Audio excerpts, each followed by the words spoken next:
Welcome to Power Hour today. We are delighted to have you joining us. It's really hard to believe that September is already here.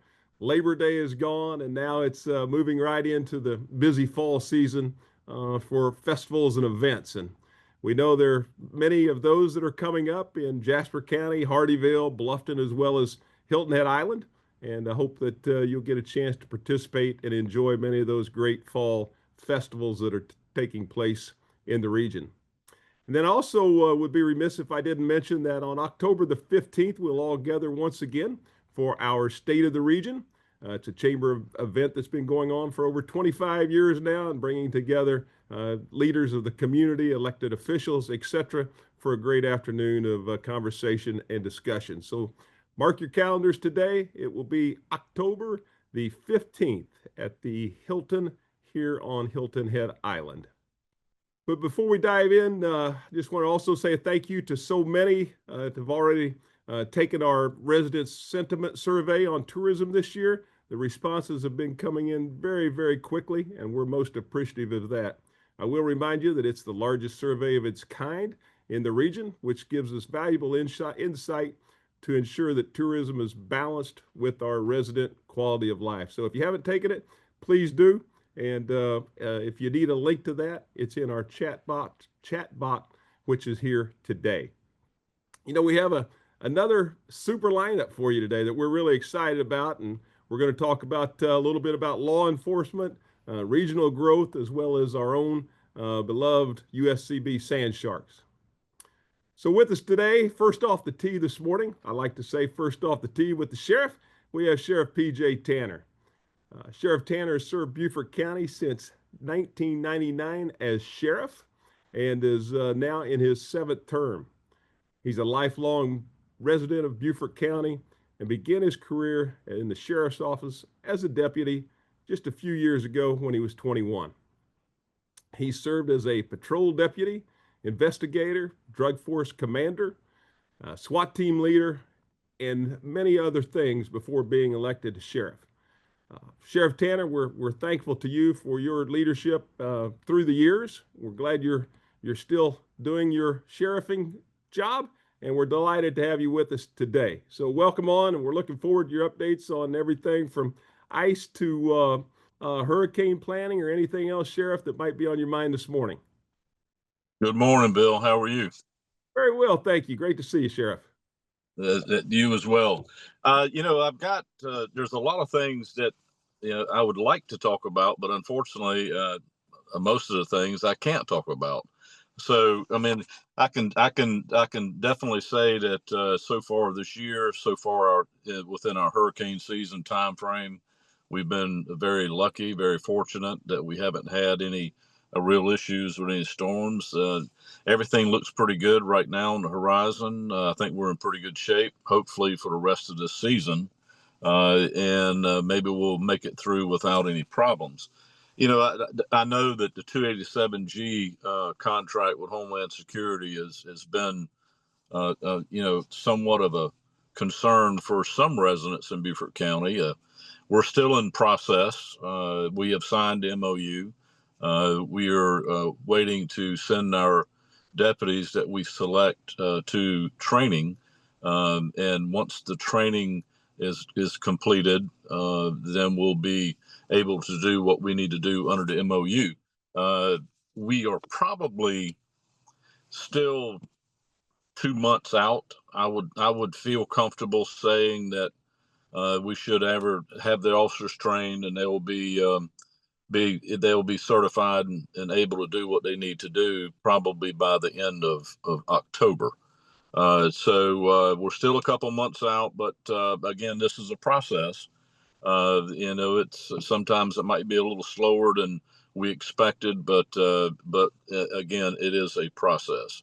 So, I mean, there are a lot of things that are going on throughout the county, as you know, and there are a lot of things that we're working on, not only internally in-house, but externally.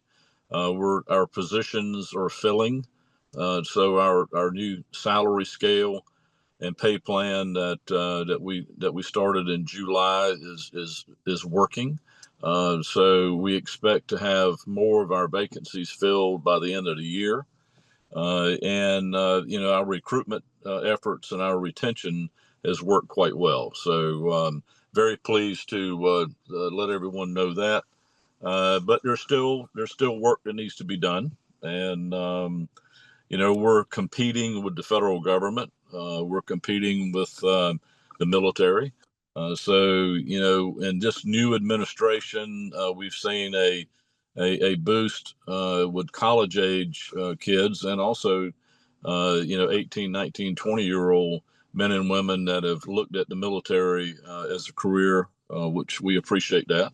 And they're also looking at federal jobs, with Border Patrol and some of the other things. It's tough to compete with the federal government when it comes to salaries and benefits and retirement. But we're holding our own, and I think we're doing a good job.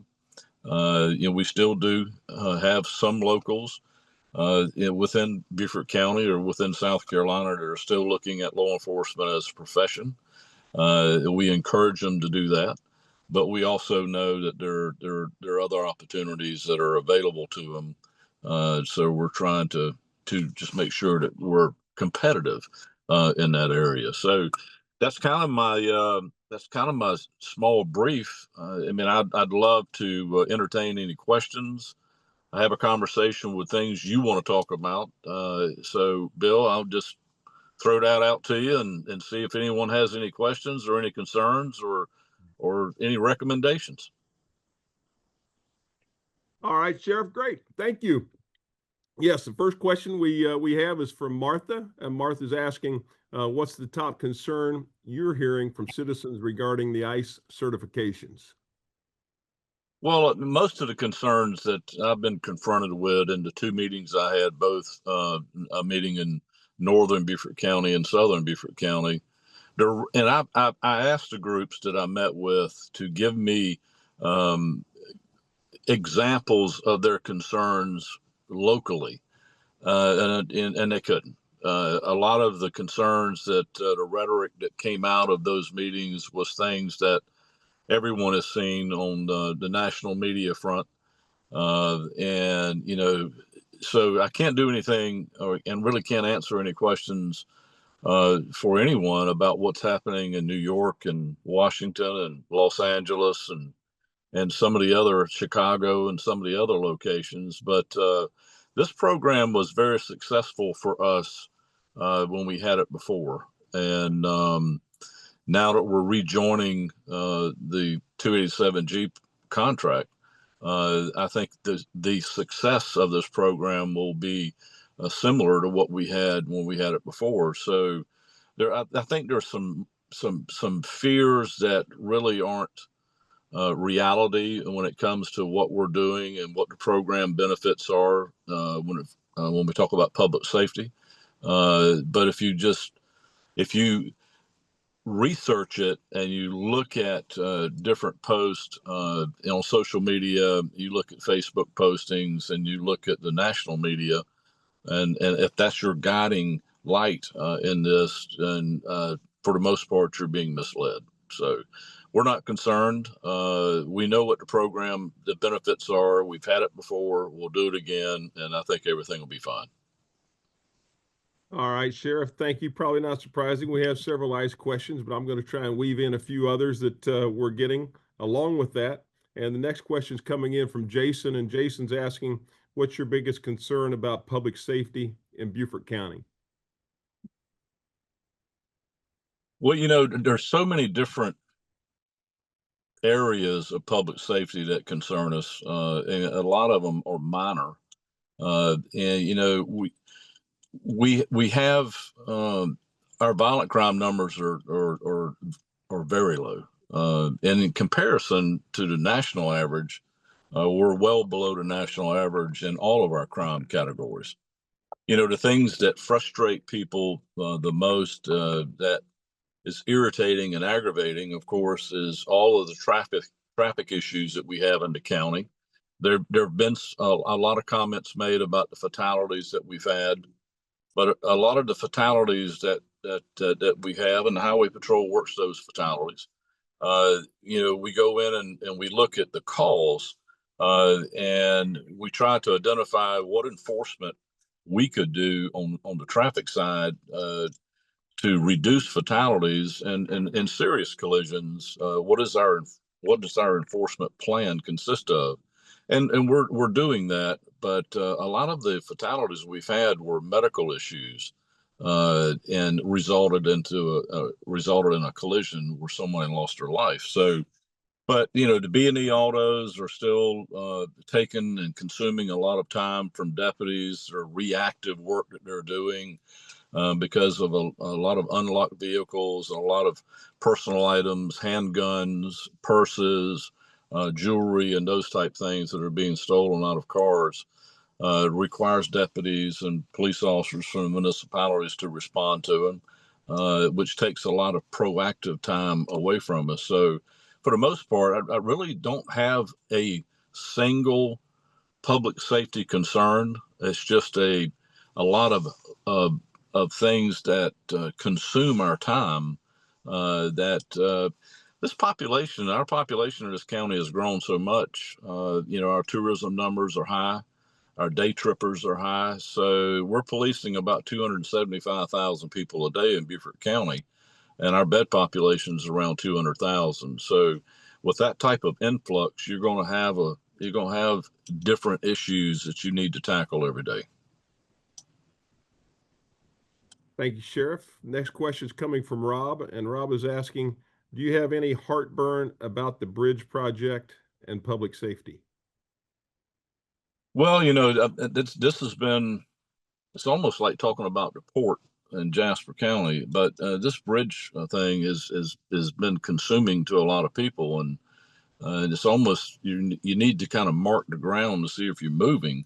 And yeah, I think the concept is good. I don't know all the little details. I know that the bridge is old; it needs to be replaced. But what does it need to be replaced with? And I think there's, Hilton Head's basically, for the most part, grown out. So I mean, you're probably in the 90 percentile range of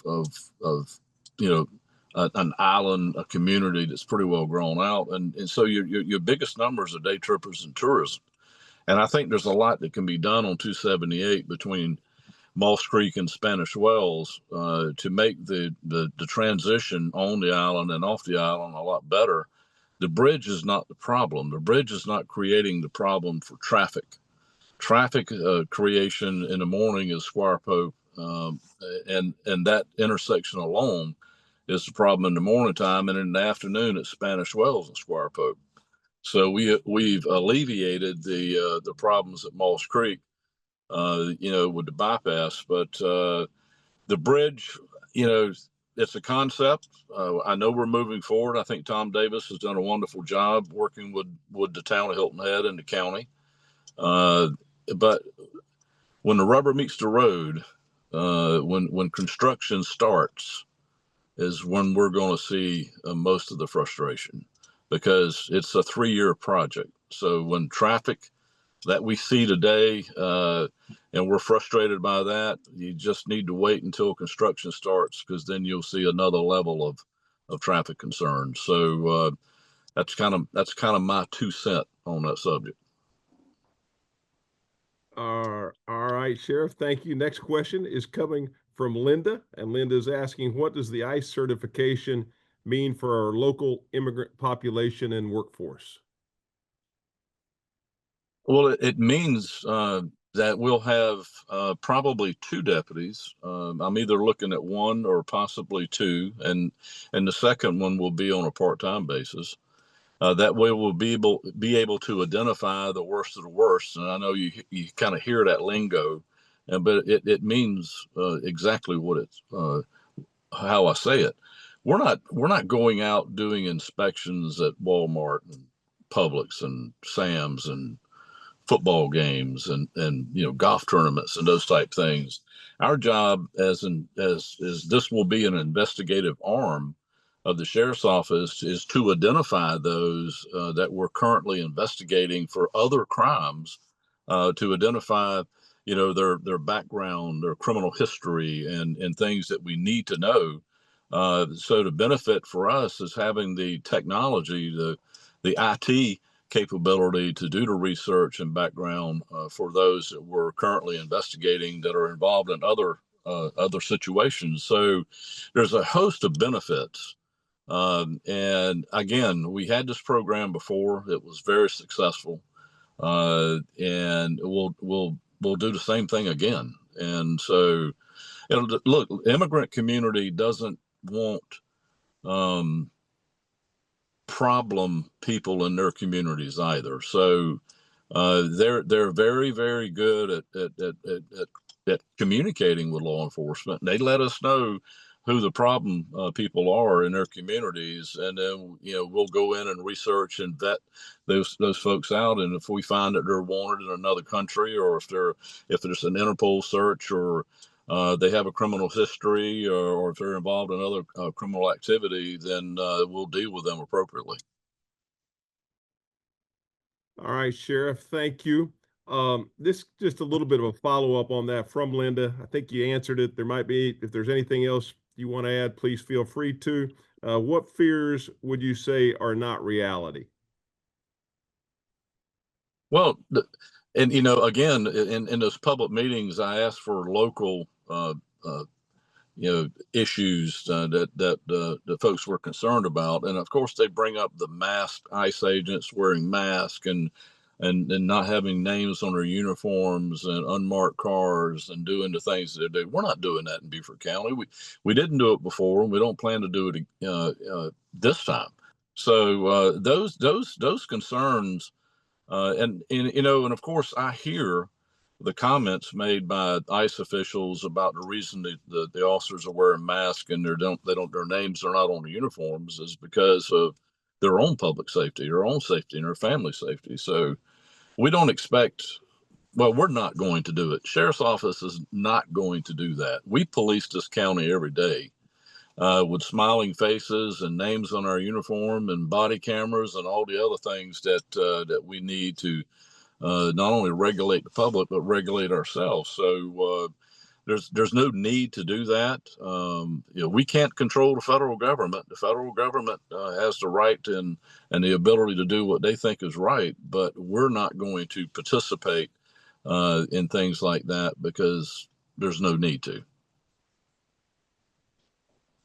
Next question is regarding Hilton Head Island, and the question is coming from Steve. And Steve is asking, at any one time, how many deputies from Beaufort County would be on the island? Well, we have a substation on Hilton Head, and we have investigators that work out of that substation. We have our patrol division that's assigned to Hilton Head, our command staff, our civil process. So we have sufficient number of law enforcement officers on Hilton Head. It would take me a few minutes to count them up. I mean, we deploy based on need. So, and our headquarters out of Beaufort, we run the sheriff's office for the 923 square miles in Beaufort County out of our Beaufort headquarters, and we enjoy and appreciate the opportunity to utilize the substation on Hilton Head, just like we utilize the substation in Bluffton. But we have sufficient numbers of law enforcement officers on Hilton Head. Sheriff, we have more questions. We only have time for a couple more, as I know you do. Courtney is asking, how do you define success with the ICE program?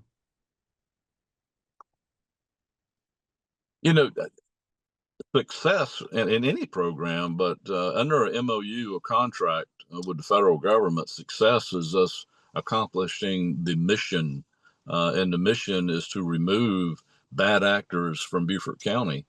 And the success in doing that requires us to have a seat at the table, have the technology and IT capabilities to do what we need to do. And when we get these deputies trained and we have all of that in place, we'll see the benefits of the program, and is how we approach public safety in Beaufort County and how we how we treat the program and how we treat our residents and our citizens. So, I mean, again, the program worked before, and we intend to do the same thing we did before, and so I expect very good success on the program.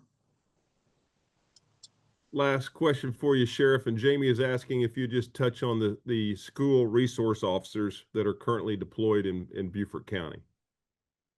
Well, because of Governor McMaster, and he's done a lot in the past couple of years to help us through a grant program, and he's also done some things with our retirement system that will allow deputies or police officers in the municipalities to return to work after they retired and be a part of the SRO program. We have school resource officers in every school in Beaufort County. And so between the Port Royal Police Department, Beaufort City, Bluffton, and the Sheriff's Office, we have SROs in all of our schools. It's a great program. We've always been extremely supportive of the school resource officer program. The first school resource officer in the state of South Carolina was Dave Brown, and that was the Beaufort County Sheriff's Office, and that was the early 1990s. And he was the first SRO in Beaufort County. He was the first SRO in the state. So we're very supportive of the program. They do a wonderful job, and we're very supported by the school district. So everything is working great. We have an SRO in our school on Defusky. So we're excited to have that. So it's a great program, and we'll continue this program. Sheriff, thank you for always making yourself available and the input and your commitment. And we thank you for being with us today. And again, thank you for what all you and your deputies and staff do for each one of us here in Beaufort County each and every day. Bill, thank you. I missed you yesterday. I was at your office, and so I think you were out playing golf. Shame on you. Yes. You didn't invite me. So, but that's okay. Yeah. There'll be other times. That's But, right, Sheriff. It's great to see y'all, and I'm available anytime. So enjoyed it and enjoy this nice weather. Very good. You as well. Take care. Take care. All right. Sheriff PJ Tanner. All right. And I was not playing golf yesterday, but the sheriff was in our meeting, and we're glad that he was here. Next, I'm happy to say that we're joined by Hardeeville Mayor Harry Williams and the Hardeeville City Manager Josh Gruber. And I like to affectionately describe each of them as the dynamic duo of Hardeeville. And we know that from what we're seeing and unprecedented growth and development there, lots of people like to talk about Buc-ee's, but there is so much more that the city of Hardeeville and Jasper County has going on than just that we're really fortunate and looking forward to updates from each of you gentlemen today. And thank you for being with us. Thank you, Bill. Good morning. We do have a lot of exciting things to going on in the city, and we're going to start right away with transportation. I'm going to let Josh kick us off. Ask about the questions. Yep. While we're pulling this up, we want to make sure to give ample opportunity to answer any questions that you all may have. And so please let us know anything that's going on in the city, things you've heard, things you've seen, whatever status updates you want. But we want to start off by talking about our infrastructure, as the mayor mentioned. And first and foremost, they had a recent event. I-95 is finally going to get started widening, and there's a big kickoff a couple of weeks ago. Everybody came out, and you see the governor there and Secretary Powell of the SCDOT. A lot of people came to share the excitement of the widening of I-95. So that project is anticipated to be a 5-year project. So it's going to start this fall with the groundbreaking that happened a couple of weeks ago. You'll start seeing the orange barrels going up, and then we'll be in the thick of construction for the next 5 years. And as indicated in their schedule, they're going to start at the Georgia border. They're going to move north towards I-95 or towards exit 9. And throughout that corridor, there's a number of intersections that they need to improve, a number of bridges that they need to widen, and other improvements to facilitate 3-laning of I-95 in both the north and south directions. And so, as you can see here, it's tentatively scheduled that construction for exit 5 will start by the end of this calendar year. Construction for exit 8 will begin and then hopefully be completed within about 3 years. And then overall, the remaining portions of the project to include exit 3 will hopefully be sometime within that 5-year window. The improvements at exit 8 are calling for what traffic engineers say is a diverging diamond. And so it's a way to handle high volumes of traffic through an intersection. And so what you see on the screen here is a set of plans that show what this reconfiguration is going to look like. So for a while there, exit 8 will be under construction. And so we're going to appreciate everybody's patience making their way through that corridor. And they're going to flip-flop back and forth between John Smith Road, doing work on that overpass, and then ultimately doing work on exit 8 and going back and forth between the two. We have a number of improvements on the roadways you're going to be seeing already started. For those of you who pass through the Margaritaville light, you know that in the morning there's a lot of backup, sometimes all the way to I-95, which is 2.5 miles away. The improvements will extend the turning lanes and have the dual lefts going into Margaritaville and Hilton Head Lakes. That's an important thing to know because a lot of people who are stuck in that traffic in the morning are headed to their jobs on Hilton Head Island. And so we've been working for quite some time to get that project started, and will happen. Also at John Smith Road, those of you who are in that same traffic jam know that that's a very difficult interchange. The developers and landowners of what's known as the Morgan Tract, which is a large tract of land next to Margaritaville, they've committed $8 million to improving that intersection. And before any development starts, that will be undertaken, including a light. There will be light and lane improvements at the intersection of Argent and 278. Those bids are now scheduled to go out in November. We've already given public notice at the interchange of Argent and Shortcut Road, another very dangerous intersection that we've been working on for quite some time. And we'll be working on the main corridor, White Hardy Boulevard, and US 17. These are all difficult interchanges. Going along with that, the Jasper County Transportation sales tax will add a lot of money to some of those pressure points, including Argent Boulevard, 462, which goes into 170. And for those of you who come down that corridor, you know there's a big traffic jam coming from the north, and also workers trying to get to Bluffton and Hilton Head Island. 278 from the county line to exit 8, there's $65 million devoted to that. And what's important to the Hilton Head residents, you'll see there's a total of $105 million, and that will improve from the 170 at the county line, going all the way through 46 to 315, which heads into 17 to the Talmadge Bridge. That's an important evacuation route, as well as an important route, again, for workers coming from Savannah into Bluffton and into Hilton Head. So there's that whole corridor is going to be greatly improved in the next coming years with this transportation sales tax.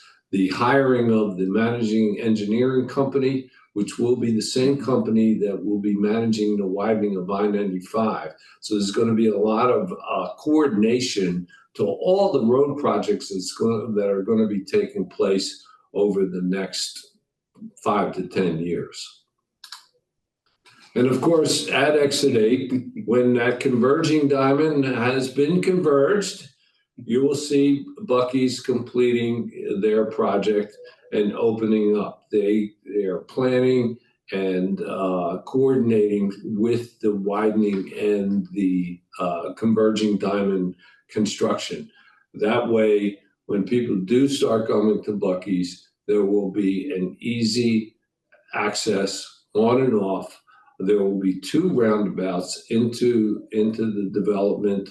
There will be a light at 278 and 17, so the people coming off, they can easily get into Buc-ee's, get their sandwiches, get their gas, get their Buc-ee's hat, and then get back on the road wherever they're headed, north or south. So that will also, you can look in the 4 to 5 year range as the converging diamond and the widening all are completed up to that point. So in addition to the growing residential population of the community, we continue to focus on expanding our job opportunities and our commercial base. And so to that extent, we have a number of warehousing and industrial facilities that are in process at various phases of construction. This is one of them, Clarius. This is where TS Conductors is ultimately locating.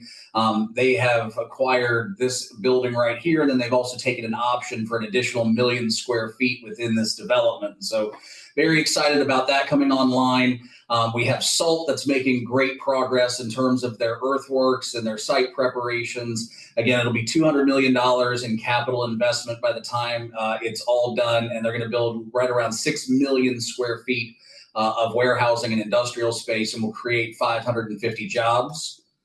In addition, we've got Riverport. So of the buildings that are located down here in phase 1, there were 10 buildings. 7 of the 10 buildings have been fully constructed. 5 of those 7 are 100% occupied. 1 is 3/4 occupied, and another is 50% occupied.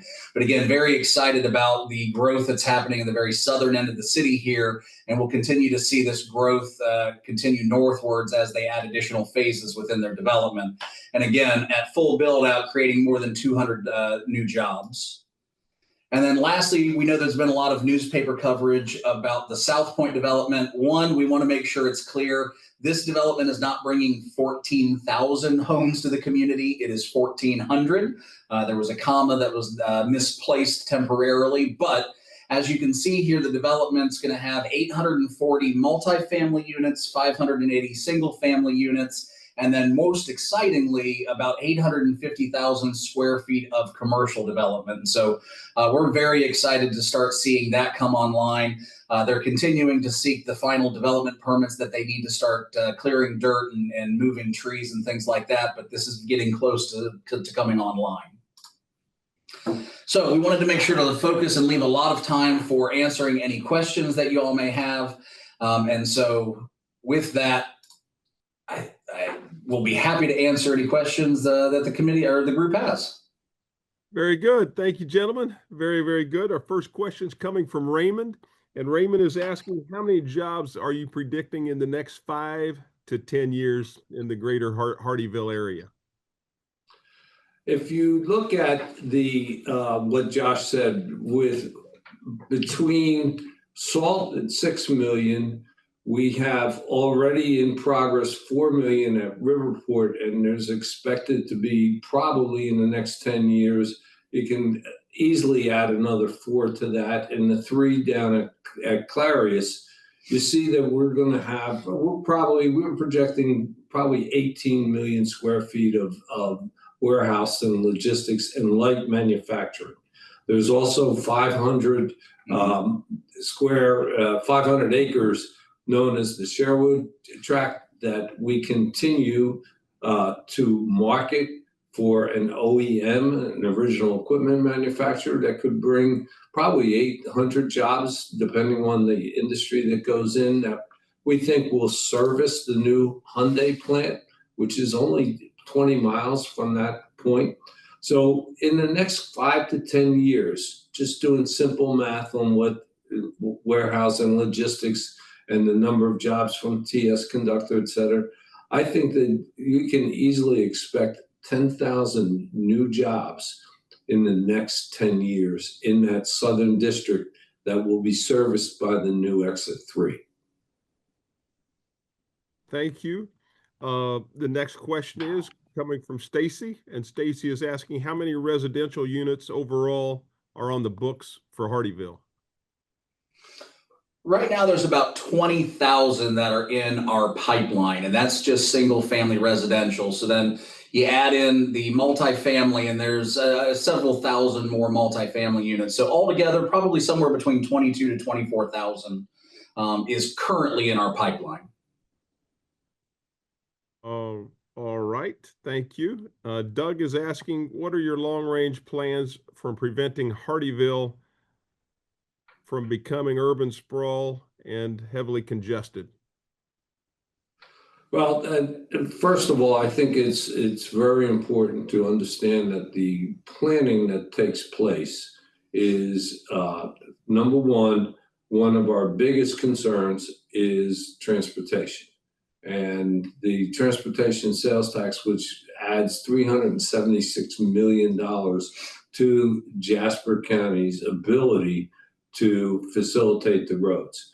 You'll also, what we're doing, like the $8 million I mentioned at the intersection of John Smith and 278, we're getting these commitments from all these developments to not only help our exterior roads, but also there's a series of roads within these developments. And every development, we're looking to put in some commercial, just like we talked about South Point, so that the people within these developments can be get some of their everyday basic needs without going into the major highways, including these are family developments that Josh talked about, having playgrounds, sidewalks, and possibly even schools within the developments. Again, it keeps the people at least partly off the major roads. That's a very key thing. The other thing that we're doing is working very closely with Buford Jasper, with Dominion, and with Palmetto Electric to make sure that there is sufficient capabilities for not only the current construction, but for the future construction. All these things simultaneously, the infrastructure, the road needs, and the open space and conservation of land that we're putting into each one of these developments keeps that urban sprawl from being unmanageable. And you have to understand, and one of the things that is very important, we're permitting somewhere in the neighborhood of 1,400 single-family homes. That's not, those 25,000 that Josh said, they're not going to happen overnight. The roads getting fixed are not going to happen overnight. The new power lines and the new water treatment plants, they're not going to happen overnight. All these things we're planning to happen concurrently so that we do not have a congestion of emerging things happening, that they're all happening together. Just to put one more point on that, Bill, in terms of the urban sprawl, the city of Hardeeville has adopted a growth boundary and has had that in place for several years now. And we've had some very good meetings with our partners at Jasper County to talk about how that can be used effectively for both the city and for the county in terms of the county encouraging growth and development to occur and locate within the city limits, within the growth boundary, and thereby they can retain more of their rural character outside of those areas. And then the city committing to only developing and seeing property grow within that boundary and not necessarily outside of it. So that's another way in which we're helping to ensure that there are no concerns about urban sprawl. Thank you. Thank you for those answers. Another question is coming from Jackie, and Jackie is asking if there are any plans to enlarge or enhance 170, which is already bottlenecking, she's saying. Well, the original plan was that 170 would be handled by the Beaufort County Transportation Sales Tax. That failed.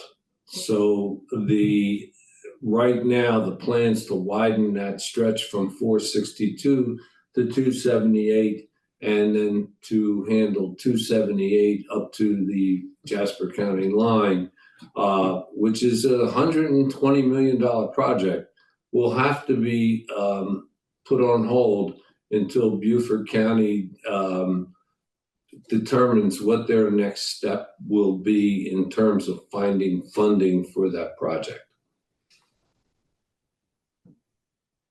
All right.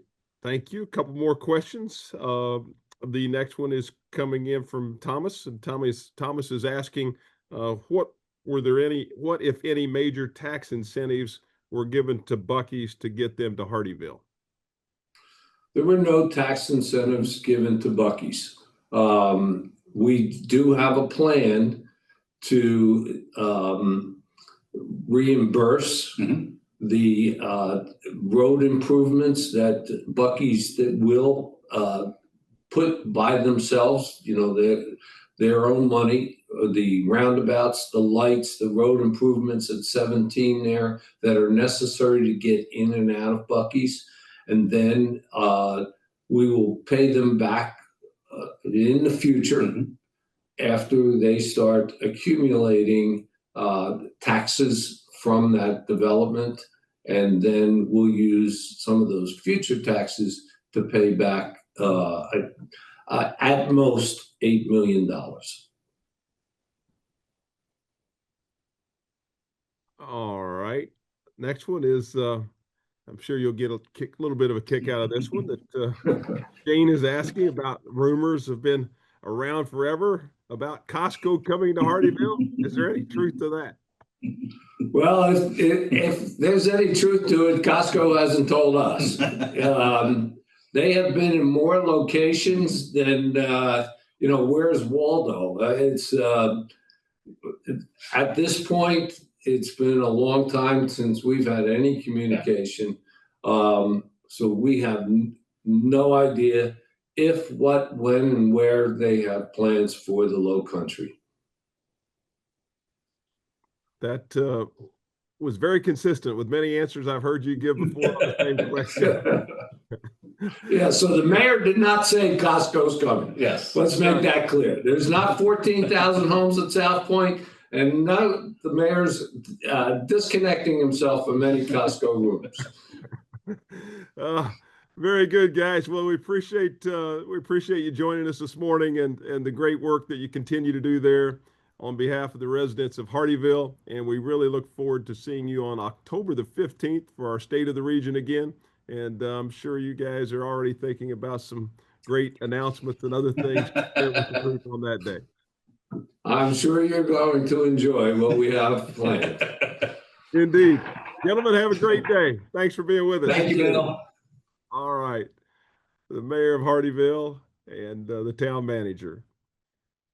We're going to switch now and transition to our last speaker today. And you have probably heard and read in the last several weeks about the great news regarding the University of South Carolina, Beaufort, and recently receiving the NCAA Division II status for its athletic program. And it's certainly in no small part to the leadership, the tenacity, the commitment of our next guest. And our next guest is the athletic director at the University of South Carolina, Beaufort, and a good friend to many in the area, certainly to athletics and academics, and that's Quinn Monahan. Quinn, thank you for joining us, and we look forward to hearing all the great things that are coming in this new D2 status, as well as saying thank you for the momentum and all the programs that you brought about every step of the way. I appreciate it. Thank you, Bill. Thanks for having me. It's my honor to join you and to join the mayor and the sheriff, and I'm humbled that you would ask me to join. But yeah, happy to share what's happening at USCB. You know, it's been an exciting, let's say, last couple months for sure, but it's been a process. You know, moving from the NAI to NCAA Division II has been a huge step, we believe, for not just our student athletes, but for our university and for our region. You know, we exist to serve the region. That's why we were established 20 years ago as a 4-year institution. We were for, 100 plus years as a 2-year institution out in Beaufort. 20 years ago, we were established as a 4-year institution at our Bluffton campus, and it was to serve our community, to serve our region, and to become an access institution for our region. And I think we have met that goal. I think we continue to serve that mission and then some. And athletics has played just a small part in that. Now, in my world, I think it's been a really exciting time. This venture to go from NAIA to Division II, it was a dream started years ago under our chancellor, Jane Upshaw, who is an absolute hero of mine. I still talk with Jane occasionally and love her deeply. And she had the vision initially to make this happen. And Dr. Panu joined our team 10 years ago. And I recall sitting with him at his interview dinner and sharing the vision of NCAA Division II status for our university. It seemed like a pipe dream back then, but here we are. That conversation happened 10 plus years ago. Here we are actually seeing our dreams come true. So 4 years ago, technically 3 years ago, we entered the process, and it's a pretty laborious process to go from through that provisional process, the membership process with Division II. But with a great team, which we do have at the university, a fantastic team that serves and serves well. We 3 years ago entered that process, and thankfully on July 10th, we received a call from the NCAA Division II membership committee inviting us into full membership for D2. For throughout the process, we've been members of the Peach Belt Conference, which is undoubtedly one of the best conferences in the country. Schools that look, feel, and act a lot like USCB, and aspirational institutions that we can work towards looking like and being like. Even when we were in AI, 5+ years ago, we feel like we established a program that looked very much like D2 institutions. And so it made sense for us to make that move. And so we're happy and proud to be Division II members. And our tagline this year is, "We are the Low Country's NCAA team."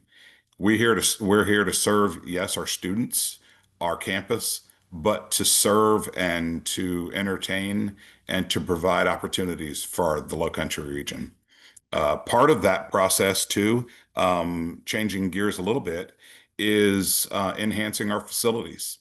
I remember Dr. Pastides, the president of USC, when he was on campus several years ago when we broke ground for our recreational center, he said, "No great institution exists without great facilities." And I remember that because I believe it's true. And we've utilized the facilities that we have now, I think, to the best of our abilities. And I'm not complaining about the facilities we have. We do a great job with what we have. But our students deserve better. Our student body deserves a better experience. And I believe the low country of South Carolina deserves a better experience. And so part of that then is building better and more appropriate facilities for a D2 institution and for what the low country needs. So we're looking at building about a 4,000 or so seat arena that will serve certainly our athletics program and our university, but will serve the low country. It'll be a venue that we can do, car shows and craft shows and business meetings and concerts at that venue. It will be an exciting, I think, opportunity to serve, to continue to serve our low country. Along with that, we'll be bringing our baseball and softball facilities onto campus and a track, which is I think desperately needed as well. We're extremely thankful to Josh and Mayor Williams at Hardyville for their partnership over the past several years, allowing us to play baseball and softball in Hardyville. And we have made that our home. And in some ways, we'll miss the Ville. But we're actually really looking forward to being on campus and allowing our students the opportunity to play on our campus. So that whole process hopefully will start very, very soon. We're working on the funding for that, and I think we're having some really great conversations as we move that forward. So we continue to look to serve our community in lots of different ways. And I'm really proud of the team we've built and the things we're doing at the Low Country, the the Low Country's NCAA home team. I like that. The Low Country's NCAA home team. Yes, Excellent. sir. Yeah, thanks for that great overview, Quinn. We have several questions coming in for you as well. And the first question coming in is from Terry, and Terry is asking how many sports are currently available at USCB? We currently host 13 NCAA sports. We have now 6 of those, I'll be honest, are with track and field and cross country. We have outdoor and indoor track and field. So we have indoor, outdoor track and field and cross country. And then we also host baseball, softball, women's soccer, basketball for both men and women, golf for both men and women. And if I didn't already say it, we have women's soccer. Quinn, I have to ask, and I know the answer is not going to be there, but what's your favorite sport at USCB? I thought you were going to ask when we're starting football, which the 10th of never is when that will happen. Yeah, I can't answer that question. My favorite sport. I will say, I grew up playing soccer. I played soccer my whole life, and there are not a lot of athletic directors out there that have a soccer background. So I think our soccer coach appreciates that. So I do have a personal passion for soccer and enjoy that very much. But my favorites, whatever's in season and whoever's competing. If you want, please come to campus tomorrow, Thursday at 1 p.m. We have our home opener for women's soccer. We play it tomorrow afternoon at 1 o'clock. We'd love for everybody to come out and join us. I will say that I do really enjoy, and this I might anticipate a question coming up, but one of the sports we are looking at adding, and it's been on our strategic plan for a while and keeps getting pushed a little bit for various reasons, but is women's volleyball. We're looking at, I think women's volleyball would be a really good add for the institution. Volleyball players typically are exceptional athletes, fantastic students, and great community members. So adding another women's sport and volleyball in particular, I think will be a really good add for our campus and our community. All right, Quinn, thank you. Another question coming from Ray, and Ray is asking, has NIL impacted any USCB sports? To a degree, we're not the Division I and we're not the Power Four, so it doesn't nearly affect us like it does a lot of. However, as we know, everything trickles down. we we have the ability to recruit some exceptional student athletes that could play at higher levels, but choose to come to USCB for a variety of reasons. And I'd be remiss if I didn't say that. I think one of those reasons is because we have exceptional coaches at USCB.